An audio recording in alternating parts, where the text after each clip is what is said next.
খেলার জন্য রেডি হয়ে গেছি, কিছুক্ষণের মধ্যে আমাদের রং খেলা শুরু হবে। সো আমাদের টাইম ছিল হচ্ছে 12টায়, আর এগুলো একটা এমন এমন লেট, কি বলবো। কালকে এক ব্লগারদের বিয়ে শেষ হতে না হতে আবারও ধুম লেগে গেছে আর এক ব্লগার ও কন্টেন্ট ক্রিয়েটারদের বিয়ের অনুষ্ঠান। বলছে স্মৃতিবাপ্পির কথা। সবেমাত্র স্মৃতিবাপ্পির বিয়ের অনুষ্ঠানের আমেজ শেষ হতে না হতে এবার দিশামণির মামার বিয়ের ধুম লেগে গেল।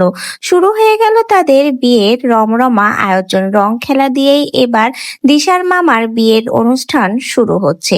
দিশার মামার বিয়ে নিয়ে সোশ্যাল মিডিয়াতে নতুন গুঞ্জন এবং আলোচনার ঝড়ও উঠেছে।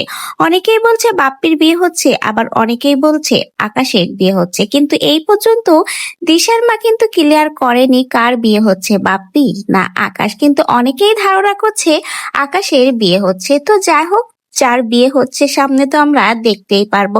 এক ব্লগারদের বিয়ের অনুষ্ঠানের মনোরম পরিবেশ শেষ হতে না হতেই এবার দিশামণিদের বাসায়ও বিয়ের রং লেগে গেল। রং খেলা দিয়েই তাদের বিয়ের অনুষ্ঠান শুরু হলো। এবার দেখা যাক সামনে আরো কত ধুমধাম আয়োজন হতে পারে। ব্লগারদের বিয়ে মানেই সোশ্যাল মিডিয়াতে আনন্দের সমারোহ। একের পর এক অনুষ্ঠান, প্রোগ্রাম।